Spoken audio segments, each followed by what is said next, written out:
In the quiet town of Green Ridge, nestled among the vast farmlands of the American Midwest, there stood the Carter family farm. It was a sprawling piece of land, stretching out for miles, dotted with lush rows of fruit trees. John Carter, a man in his mid-40s with weathered hands and a sturdy build, had spent nearly every day of his life working the land.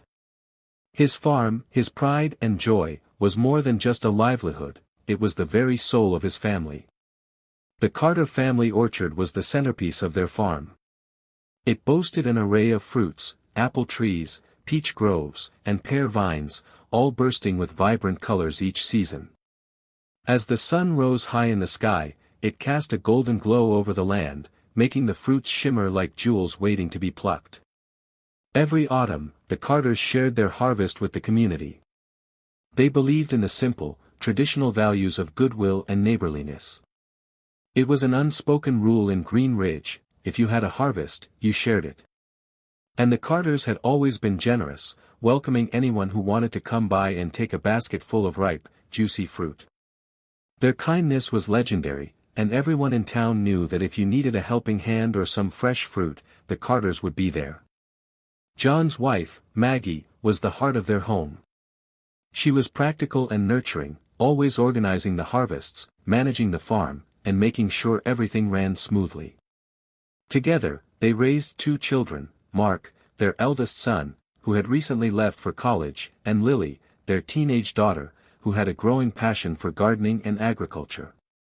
One sunny afternoon, as the trees were heavy with fruit, John and Maggie stood side by side at the edge of the orchard.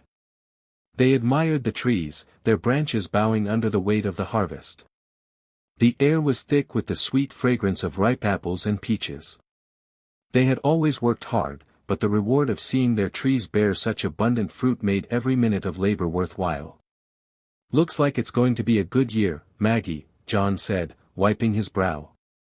"The trees are heavy with fruit. We'll have plenty to share." Maggie smiled, her eyes sparkling as she looked over their land. "Yes, and the neighbors will be happy. It's good to give, especially when we have so much." They both knew that it was their tradition. Year after year, the Carters opened their farm gates, offering free baskets of fruit to anyone who stopped by. Whether it was the local townsfolk or strangers passing through, the orchard had always been an open invitation. It was their way of showing gratitude for the community that had supported them through thick and thin. But there was one family that had begun to test the limits of the Carters' generosity: the Johnsons. The Johnsons had lived next door for as long as anyone could remember. On the surface, they were a friendly, hard-working family, just like the Carters. Tom Johnson, the father, was a man with a smile that could charm anyone. Debbie Johnson, his wife, was sweet but often overly eager to please. They had a son, Billy, who was just about Lily's age, and although the kids had always played together, something had begun to shift in the dynamics between the families over the past year. At first, it was small things. Tom would occasionally ask if he could pick a few apples or peaches for his family, and John would happily oblige.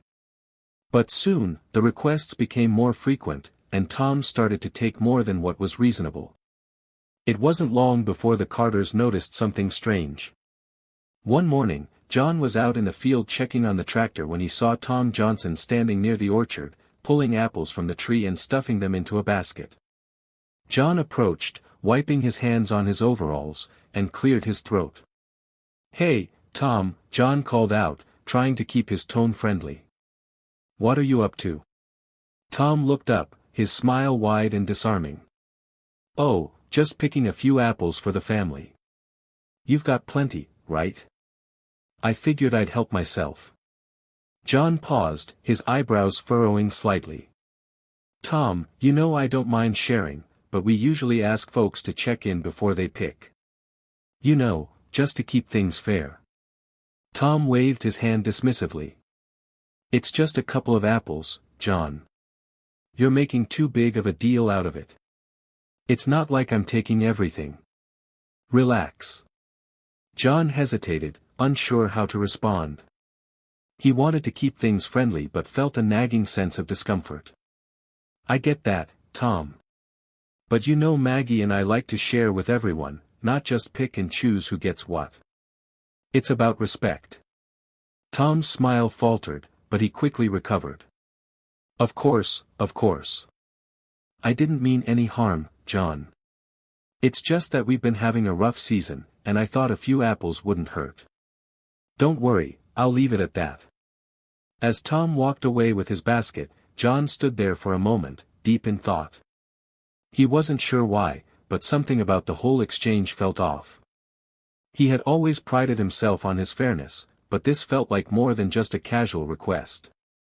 Tom's casual dismissal of his concerns left a sour taste in John's mouth.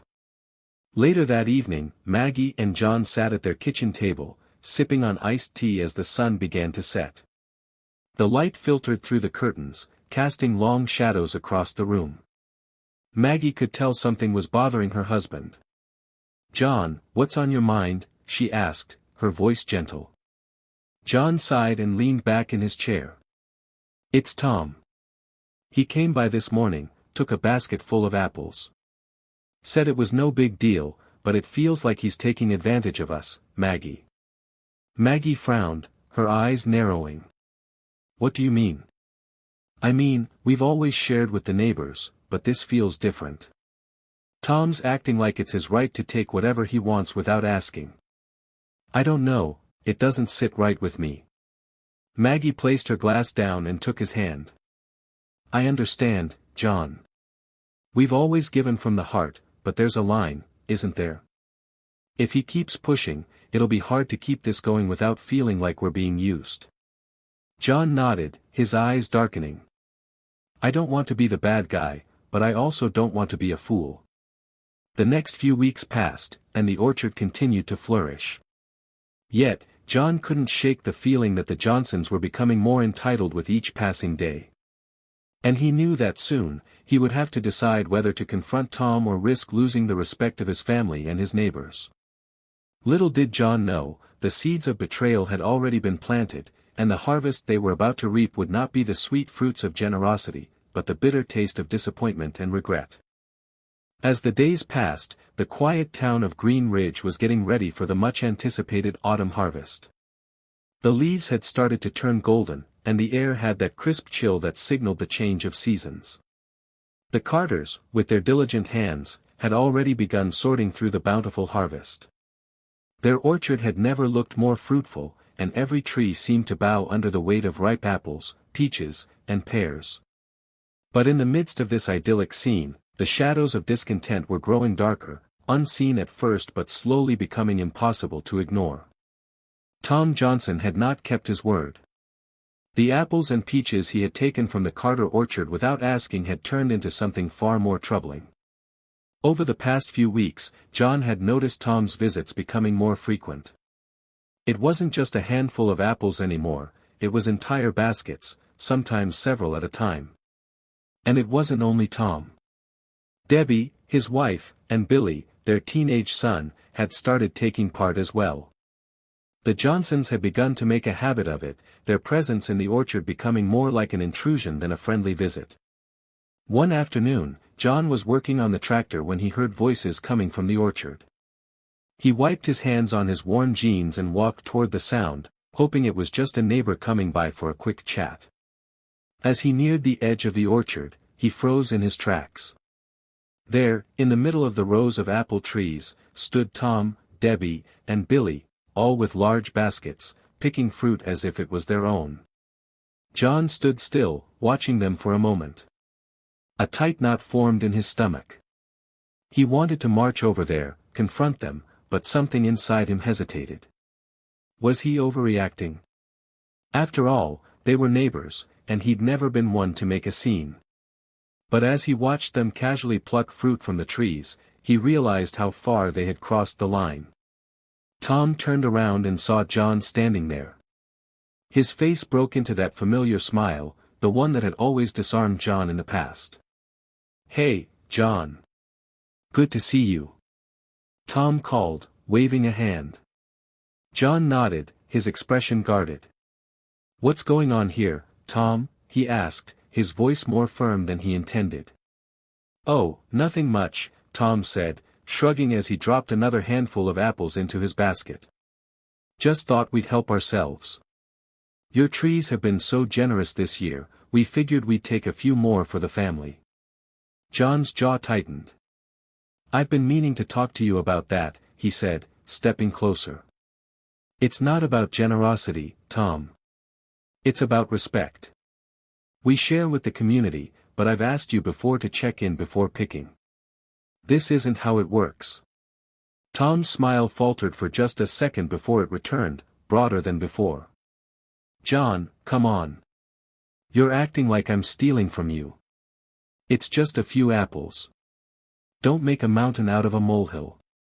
John felt his blood begin to boil. It's not just a few apples, Tom. It's about the principle. You're taking more than we agreed on, and now I'm seeing your whole family in here, as if you own the place. Debbie, sensing the tension, stepped in. John, we didn't mean any harm. We've been friends for years, right? We're just picking some fruit to feed our kids. It's not like you need all of it. Billy, standing by his parents, added in a dismissive tone, yeah, it's just fruit. Who cares? John's heart pounded in his chest. The audacity of their words hit him like a slap in the face. He had been generous with them, but now they were acting entitled, as though they had the right to take what they wanted without consequence. I care, John said, his voice low but firm. I care because this is my family's livelihood. It's not a free-for-all just because we live next door. There was a long silence, broken only by the soft rustling of the leaves in the wind. Tom finally put down his basket, his friendly demeanor slipping for a moment. All right, John. I get it. We'll stop, Tom said, his voice thick with annoyance. But don't go making a scene out of something small. It's just fruit. And you know we've always helped each other out in the past. John felt a flash of anger rise within him. This isn't about just fruit, Tom. It's about respect and boundaries. Don't take advantage of our kindness. With that, he turned and walked away, his heart heavy. The words hung in the air between them, but as he left the orchard behind, John knew the situation was far from over. That evening, Maggie was sitting at the kitchen table, stirring a pot of soup. The quiet crackling of the fire in the hearth filled the room with warmth, but there was an unease in the air. How did it go? Maggie asked without looking up, sensing her husband's mood. John sighed deeply and sat down, running a hand through his hair. I confronted Tom. I told him he was taking advantage of us. He didn't take it well, Maggie. Maggie set down the spoon and turned to face him. What happened? John explained everything, the confrontation in the orchard, Tom's dismissive attitude, and how the Johnsons were now taking fruit as if it were their entitlement. They think they can just take what they want without asking, Maggie, John said, his voice tinged with frustration. And when I finally stand up for myself, they brush it off like I'm overreacting. Maggie's face softened with sympathy. I knew something wasn't right. I've seen them picking fruit without asking, but I didn't want to make a fuss. It's more than that now, John replied, clenching his fists. It's about respect. They've crossed a line, and now I don't know if I can trust them anymore. Maggie stood and walked over to him, placing a hand on his shoulder. You've done the right thing, John. But we need to be careful. If we shut them out completely, we risk losing everything we've built with the community. John nodded slowly, knowing his wife was right. But the bitterness in his chest was hard to ignore. The friendship, the trust, all seemed to have been shattered in a single afternoon. And what worried him most was that this was just the beginning. Over the next few days, the tension between the Carters and the Johnsons only grew. The Johnsons, sensing the rift, continued their behavior, pushing the boundaries further. Tom, in particular, seemed to relish the idea of challenging John, as if his casual dismissal of boundaries was a game to him. Maggie, however, was becoming increasingly uneasy. Every time she went into the orchard, she felt the weight of the unspoken conflict. It wasn't just about the fruit anymore, it was about trust, and the Carters had given theirs freely, only to see it betrayed. And so, as autumn descended upon Green Ridge, the Carters found themselves on the precipice of something much larger than a simple dispute over fruit. What had begun as a friendly exchange between neighbors was quickly turning into a battle for respect, and neither family was prepared for the consequences that were about to unfold. The days stretched on, the air growing colder as the crispness of fall settled in over Green Ridge. The harvest, which had once been a source of joy, now felt like a burden, heavy with unspoken tension. Every corner of the orchard seemed to echo with the memories of the past few weeks, the sweet scent of the fruit now tinged with bitterness. John had tried to push it all to the back of his mind, focusing on the work that needed to be done, but the thought of the Johnsons' continued disregard gnawed at him. Maggie, too, felt the weight of it. She had always been the peacekeeper, the one who found a way to smooth over rough patches, but even she could sense the sharp divide that was forming. Every time they spoke of the orchard, it seemed to remind them of the rift between their families. The last straw came one fateful morning, when John stepped out of the barn to find Tom Johnson standing by the orchard, yet again, a basket full of apples at his side. John's jaw clenched. This was no longer about a couple of apples, it was about his boundaries, his respect, his family. Walking toward Tom with purpose, John's footsteps were firm and deliberate, each one echoing in the silent morning air. When he reached Tom, the latter was still busy picking apples, seemingly oblivious to the tension that had been building. "Tom," John said, his voice tight with anger. Tom looked up, his easy grin still in place. "Oh, hey John, what's up? You need some help picking today?" he asked, almost cheerfully, as if nothing had happened. John's eyes narrowed. "I think we need to talk. Right now." Tom stood still for a moment, the friendly mask slipping for just a second, but he quickly recovered. "Sure, John. What's going on? You don't seem happy." John didn't beat around the bush. "This is the third time this week, Tom. You're taking more fruit than we agreed on. You know we've always shared, but I've asked you not to just help yourself, and yet here you are, doing it again." Tom scoffed lightly, leaning on his basket. "Come on, John, don't make this a big deal. It's just a few apples. We've been neighbors for years.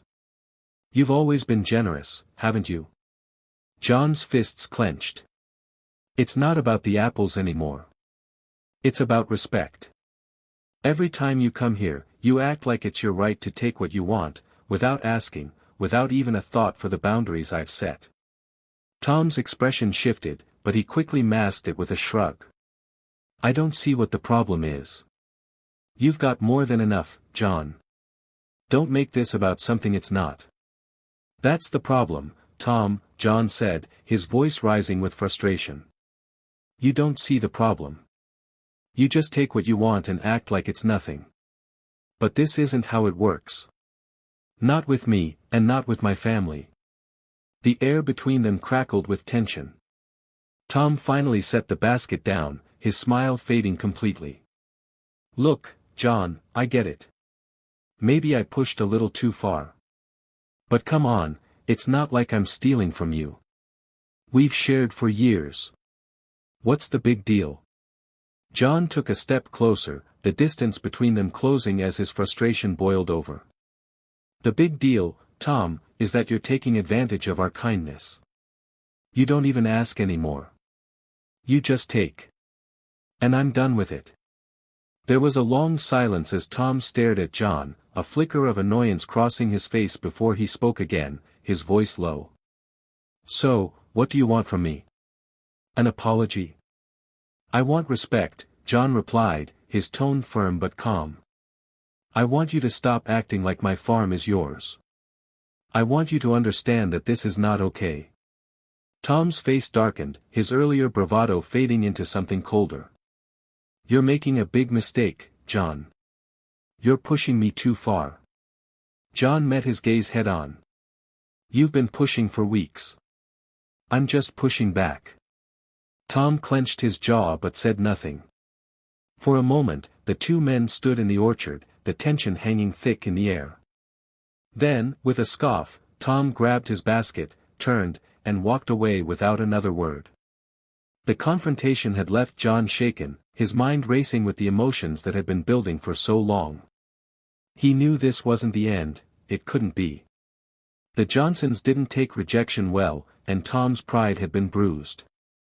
John could feel the storm brewing, and he knew it was only a matter of time before it would come crashing down. Back at the farmhouse, Maggie was waiting, her hands still stained with the remnants of the day's work. As John walked through the door, his face said it all. "John, what happened?" Maggie asked, her voice full of concern. John took a deep breath, his gaze heavy. "I told Tom it's over. I told him he can't just keep taking from us. That we've reached our limit." Maggie nodded, though she knew this wasn't the end. "And what did he say?" "He tried to brush it off, like it was no big deal." "But it is a big deal, Maggie. He's crossed the line. And I don't know if we can fix it." Maggie reached out, placing a hand on his arm. "We did what we had to do. You stood up for us. But I'm worried about what comes next." "I am too," John said, running a hand through his hair. "But I won't back down." The next few days felt like walking through a minefield. Word of the confrontation spread through Green Ridge like wildfire. The Carters, once beloved for their generosity, were now the subject of whispers and gossip. The Johnsons, true to form, had begun to spread their version of events. They painted John and Maggie as greedy and ungrateful, claiming that the Carters had suddenly turned their backs on old friends. But what hurt the most wasn't the gossip, it was the silence from the neighbors.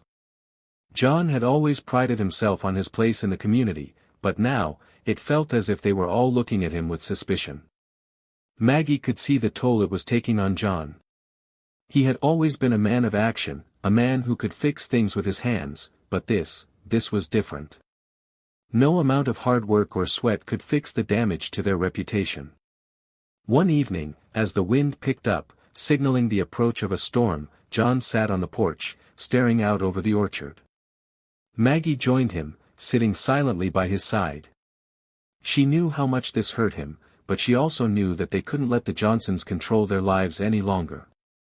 "John," Maggie said softly, "we've always done the right thing. We've always shared, always given. But some people take that kindness and twist it into something ugly.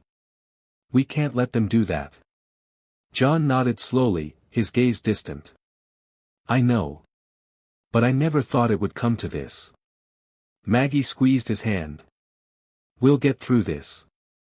But we need to stand strong. We can't let them win." The storm that night was fierce, the wind howling through the trees, rattling the windows of the farmhouse. It felt as though the world outside was mirroring the turmoil within. John knew that the battle had only just begun. But in the heart of that storm, he found a clarity he hadn't felt before. The Carters had always fought for what was right, and this time, they would fight for their dignity, their integrity, and their home. The storm raged through the night, howling and battering against the farmhouse, but as dawn broke, it left behind a sense of eerie calm.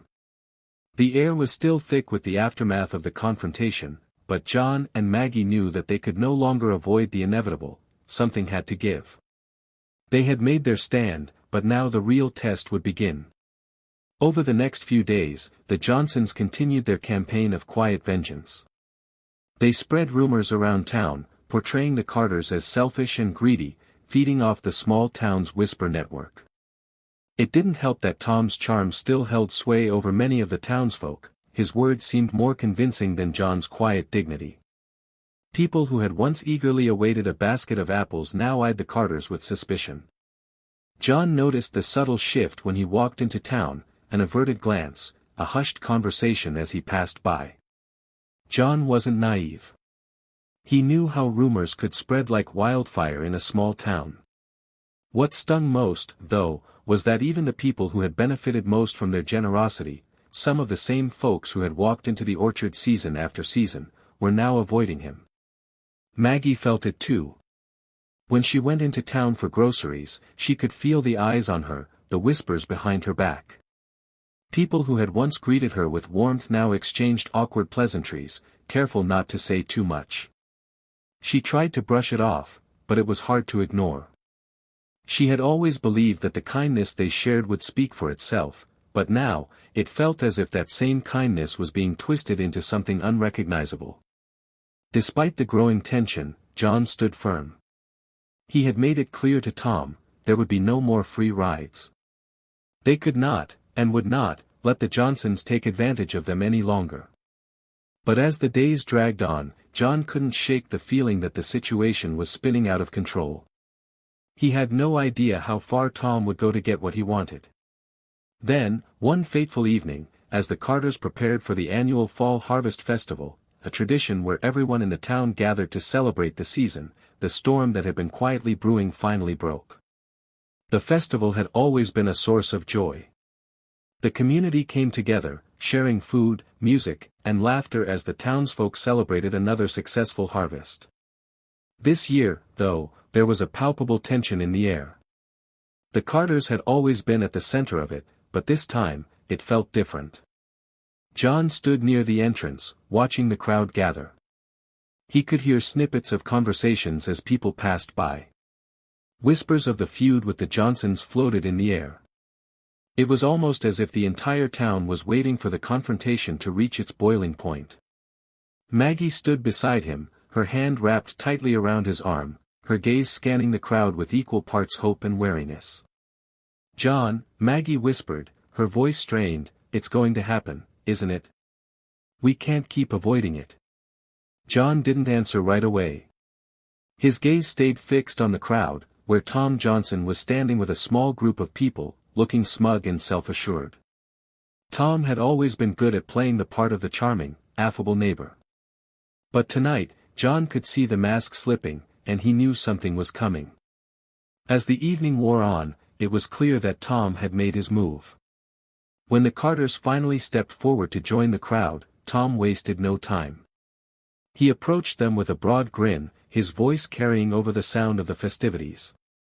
"Well, well, John, Maggie," Tom said, his tone dripping with false sweetness.